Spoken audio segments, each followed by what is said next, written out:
Good morning, everyone. Mr. Grocott with some more maths for you today. Yesterday, you focused on both adding and subtracting two-digit and three-digit numbers. Today, we're going to focus entirely on adding, but this time we will be crossing the tens or hundreds. So let's get started straight away. As you can see, I've got my base 10, I've got my hundreds, tens and ones, and I've got the sum 148 add 43. Now then, what's special this time about the ones? Well, 8 add 3 is 11, which means I actually have 11 ones, which we didn't have yesterday. We never got to that point. So what on earth do I have to do? Because I can't have 11 ones. Oh, I know. What if I split it into 1 10 and 1 1? I swap 10 of those ones and give myself an extra 10. I'm going to try that. I'm going to put my 1 there as a 10. I'm going to put my remaining ones in the ones column. Now I've got to do my tens column. So I've got 4 add 4 is 8. And I've got my little extra 10 down here. So 4 add 4 is 8, add 1 is 9.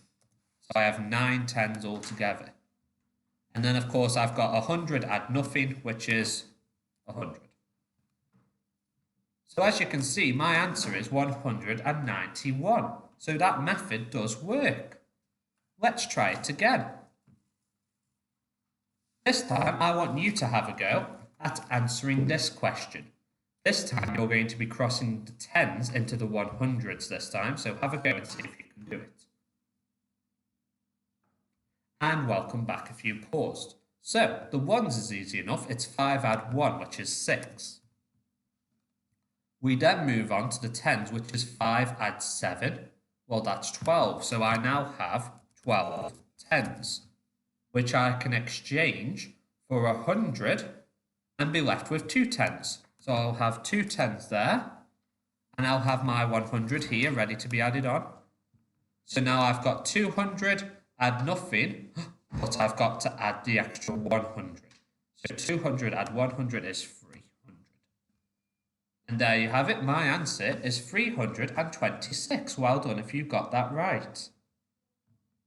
Now, this time it's a bit trickier because I've got to cross both the tens and the hundreds. So let's start off. We always start with our ones in case we have to cross over. We're going to do 6 add 7. Well, 6 add 7 is 13. So I'm going to put my 3 there and carry the 10. Now I've got to do 8 add 10.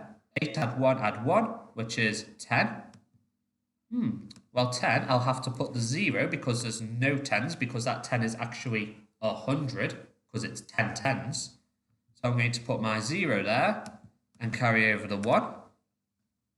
And then 1 add 1 is 2. So 186 add 17 is 203. Okay? Now then, we can do this with a number line, as we did yesterday. And what we did yesterday was we broke it up into tens and ones, but we're going to break it up a bit further. So first of all, I am going to break it up into tens and ones. So I'm going to do 168.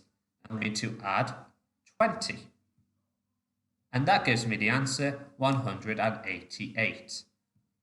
Now this time, I'm going to split my ones up. Okay, I'm going to round my 188 up to the next 10. So to do that, I'm going to add 2 of my ones. So I'm going to add 2 to 188, which gives me, hopefully you're all saying 190. Now, I've got how many ones left over? I had 9, and I've added 2 already, which means I've still got to add on 7. So now I need to do 190, add 7. And that gives me the answer 197. And there you have it. It's that easy today. So, have a go at the questions on your worksheet. And if you have any questions at all about how to do the work, please give me a message. Have a lovely day. Bye.